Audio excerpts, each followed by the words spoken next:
नमस्कार,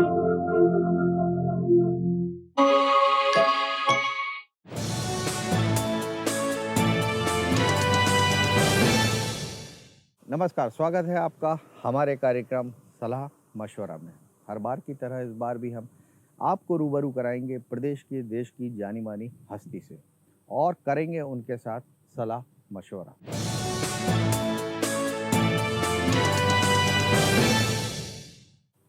आज के हमारे मेहमान हैं आईएएस नियाज़ खान। खान साहब ने अपनी नई पहचान एक बहुचर्चित लेखक के रूप में बनाई है। अब तक वे 10 से ज़्यादा पुस्तकें लिख चुके हैं।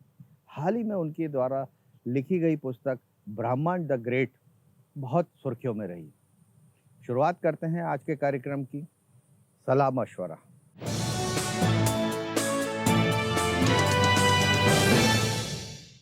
नियाज़ खान जी, आपका स्वागत है हमारे कार्यक्रम सलाह मशवरा में। आपकी आखिरी पुस्तक ब्राह्मण द ग्रेट के बारे में बताएं। बड़ी सुर्खियों में रही है, बहुत लोगों ने इसे पढ़ा है, देश में भी पढ़ा है, विदेश में भी पढ़ा है।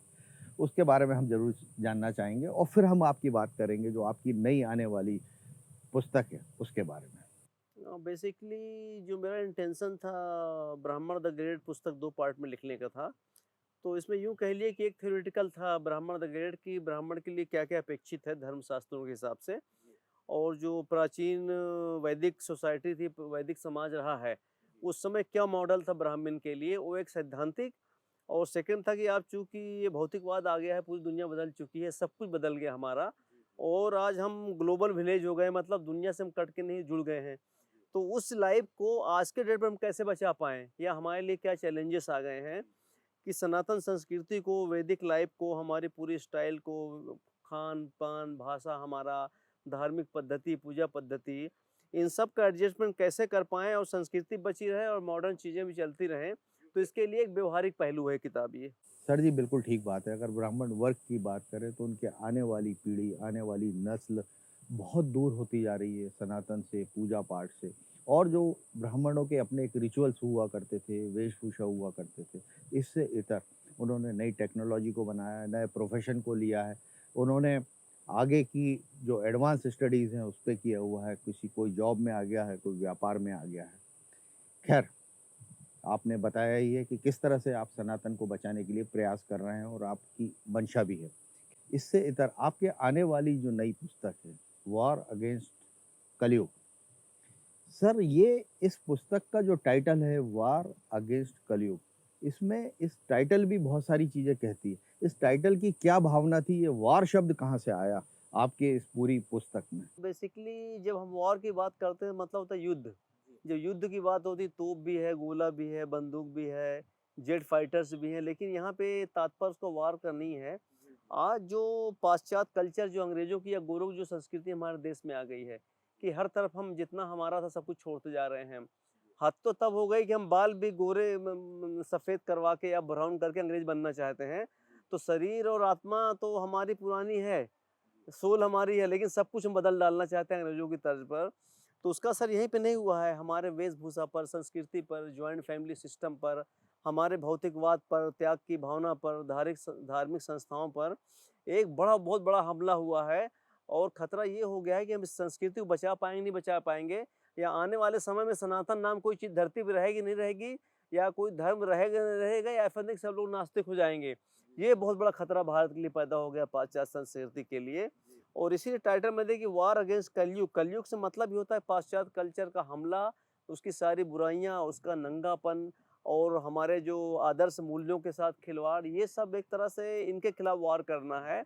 और इस वार में जो बहुत बड़ी भूमिका है जो ब्राह्मण को दी गई थी वेदों के अंदर, 4 वर्ण सिस्टम के अंदर, कि धर्म के रक्षक ये रहेंगे, धर्म को आगे ले जाएँगे, पूजा कैसे कराना है, यज्ञ कैसे कराना है, तो ये उसके प्रहरी रहेंगे। तो किस प्रकार से ये अपने रोल मॉडल में लाया जाए ब्राह्मणों को और पाश्चात्य कल्चर को काउंटर किया जाए, उससे फाइट किया जाए, और किस प्रकार से धर्म के साथ-साथ कुछ पाश्चात्य जगत भी चलता रहे यहाँ पे और हमारी संस्थाएँ भी बची रहें, लोग अपनी वेशभूषा में भी रहें, जॉइंट फैमिली हमारी बनी रहे, लोग अपने पहनावे से दूर ना भागें, अंग्रेज़ों के पहनावे की ओर ना भागें, नग्न फ़िल्मों से दूर रहें, हमारे जो पूरी संस्कृति है उसको आगे बढ़ावा दिया जाए। तो मोटा-मोटा थीम यही है कि कैसे पाश्चात्य की मार से भारतीय सनातन धर्म को बचाया जाए, इसीलिए एक बहुत बड़ा वॉर है। वाह सर! चंद शब्दों में ही आपने बखूबी अपनी पूरी किताब का सार और अपनी भावनाओं का वर्णन किया। सर, एक मेरे ज़हन में एक प्रश्न है कि आपका क्या मानना है कि इस पुस्तक को किस वर्ग के लोग पसंद करेंगे, किस जाति के लोग पसंद करेंगे, किस धर्म के लोग पसंद करेंगे? क्या सोचना है आपका? देखिए, मैं अगर कहूँ तो जब बुक के अंदर आप एंटर करेंगे ना तो हिंदू, मुसलमान, ना सिख, क्योंकि इसकी आत्मा है संस्कृत पर्यावरण है। और जब पर्यावरण है तो आपके सारे-सारे जो वेद हैं, चारों वेद हैं, वो कुछ नहीं है, वो प्रकृति के ही वेद ग्रंथ हैं। और सारे जितने 33 देवी-देवता आपके हैं, चाहे प्रजापति हो, वरुण हो, इंद्र हो, सब के सब प्रकृति के देवता हैं। किसी काम में बारिश लेकर आना, किसी काम असुरों का वध करना, किसी काम में पशुओं की रक्षा करना, किसी काम में सूर्य के प्रकाश लेकर धरती पर आना, तो सबको प्राकृतिक काम दिया गया है।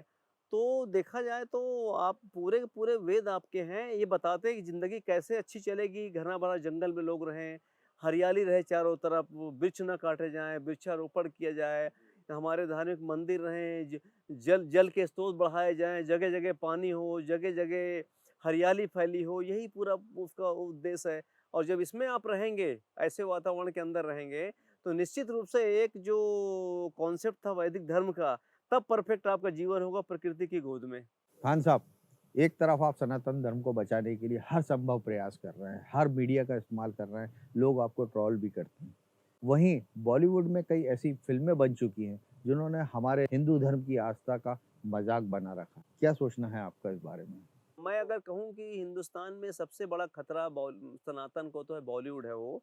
बॉलीवुड सनातन विनाशक है ये। मतलब अगर बॉलीवुड को इसी रूप में हम कंटिन्यू करते रहे तो धीरे-धीरे धर्म ही खत्म हो जाएगा धरती से। किसी का कोई तहज़ीब नहीं रहेगा, नंगी फ़िल्में लोग परिवार के साथ बैठ कर के देखेंगे, अर्धनग्न कपड़े पहनेंगे। अगर बॉलीवुड को आपने अभी भी समय कि हम इसमें सचेत हो जाएँ और चीन और नॉर्थ कोरिया और अरब की तरह हम भी सख्ती करें कि बॉलीवुड कंट्रोल करके उन फ़िल्मों को प्रेरित करें जो आपके समाज पर हैं, आपके मूल्यों पर हैं, आपके आदर्शों पर है, आपके धर्म क्लोज़ हैं। अगर आप इसी प्रकार से नग्नता फ़िल्म बनाएँगे तो निश्चित रूप से हम इस संस्कृति को नहीं बचा पाएँगे।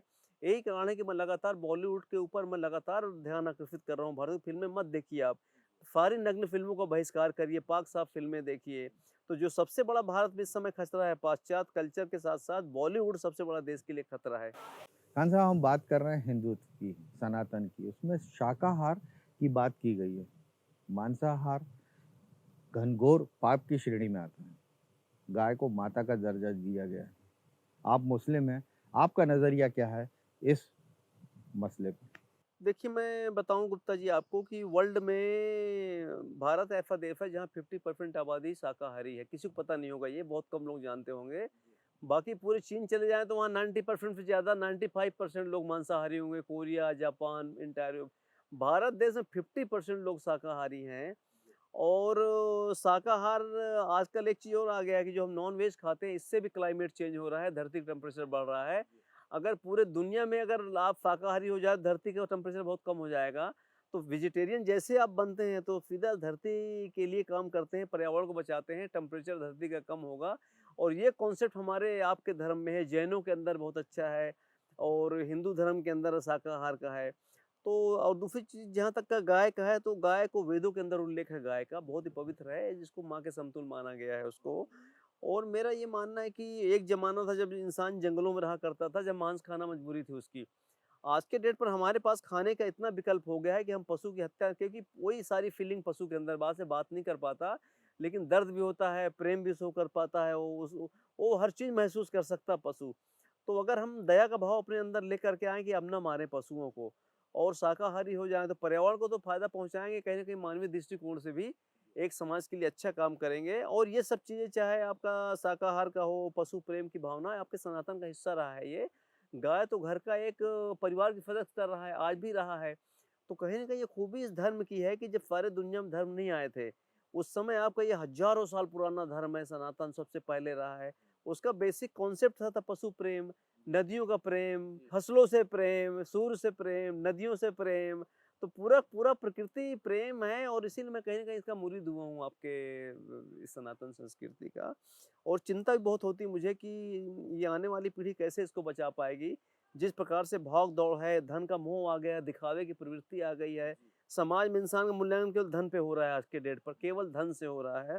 तो क्या ये हम भारतीय समाज को इसी रूप में बचा पाएँगे या ख़त्म कर देंगे अपना सब कुछ? तो ये मेरे लिए एक चिंता का विषय है, और चूँकि राइटर हूँ मैं, कोशिश करता हूँ कि मेरी कलम के अंदर से माध्यम से मैं इस देश की जितनी सेवा कर सकूँ, उतना मैं कर सकता हूँ। अदरवाइज़ मेरे सीमाओं में सब चीज़ें नहीं, पूरे समाज को एक साथ आगे बढ़ना पड़ेगा। आपका प्रयास बहुत सराहनीय है।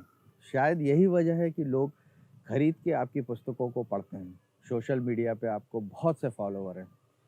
मेरे ज़हन में एक सवाल ये भी है कि आप पशु प्रेम की बात करते हैं, तो आप बकरीद पे त्योहार कैसे मनाते होंगे? हमारे यहाँ तो बकरीद इम्पोर्टेंट त्योहार है जो कुर्बानी का ही कहलाता है, जिसके पीछे एक आइडियोलॉजी है, कुरान के अंदर मेंशन है वो। तो सारी दुनिया में ये होता है, तो डेफ़िनेटली कि अगर मैं थोड़ा इससे दूर रहता हूँ, समाज में लगता है कि ये इससे थोड़ा-सा दूर हट गए हैं। पर मुझे लगता है कि यदि मैं किसी पशु से प्रति मेरे अंदर अपार प्रेम है, तो अल्लाह ताला के सामने भी म कम कम कम भाई देखो, पशु भी उसने नहीं बनाया है। मैं उनकी रक्षा कर रहा हूँ, उनके लिए प्रेम है, तो ऊपर वाला बुरा नहीं मानेगा कि चलो मेरा एक बंदा है जो कुर्बानी नहीं किया, लेकिन मेरे बनाए हुए जीवों के प्रति प्रेम तो इतनी मोहब्बत रखता है, इसलिए उससे अंतर नहीं पड़ता। दूसरी चीज़ ये है कि अगर हम सामने वाले क्या सोचेंगे, इसको सोचकर हम विचारों को मार दें, अपने आइडियाज़ को हम दबा दें, तो अच्छा नहीं है। विचार को आना चाहिए हर हाल में, चाहे विरोध क्यों ना हो। सलमान रश्दी साहब ने जब किताब लिखा, दुनिया भर में आग लग गई पूरी, तस्लीमा नसरीन ने। लेकिन उनकी आइडियोलॉजी स्टेब्लिश हुई देर सवेर, देखिए अब आज लोगों ने माना उनको, तस्लीमा नसरीन के आइडियाज़ को माना, तो किसी न किसी को बोलना पड़ेगा, विचार दबना नहीं चाहिए। कोई भी रिस्क हो, कोई फैक्टर हो, मेरा मानना यही है कि जो मेरे अंदर विचार आए, मैं दबाना मुझे नहीं, चाहे विरोध हो, चाहे जो हो, मैं तो अपने विचार के साथ आगे बढ़ूँगा। जिस तरह से आपसे हम चर्चा कर रहे हैं, ऐसा लग रहा है कि ये बातों का सिलसिला चलता ही चले जाएगा और हम जारी रखेंगे। लेकिन यहाँ हम लेते हैं एक छोटा-सा ब्रेक।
तो ब्रेक के बाद फिर स्वागत है आपका हमारे कार्यक्रम सलाह-मशवरा में।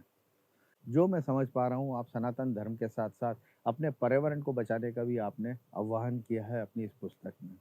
आजकल वृक्षारोपण की एक मुहिम चल रही है, लेकिन वो ऐसा महसूस होता है कि सरकार के दिशा-निर्देश हैं, इसलिए लोग इसका पालन कर रहे हैं और करवा रहे हैं।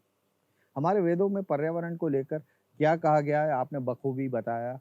शायद लोग आपकी इस पुस्तक को पढ़ने के बाद स्वेच्छा से पर्यावरण को बचाने की एक मुहिम में जुड़ जाएँगे। जब आप बीइंग अ सनाती कहलाते हैं, सनातनी कहलाते हैं या धर्म के फॉलोवर हैं, तो ये मान के चलते हैं कि आप भौतिकवाद से दूर रहेंगे, त्याग की भावना आपके अंदर रहेगा, कम से कम चीज़ों का उपयोग करेंगे, मानव कल्याण की बात करेंगे और अपने साथ-साथ समाज का भी सोचेंगे।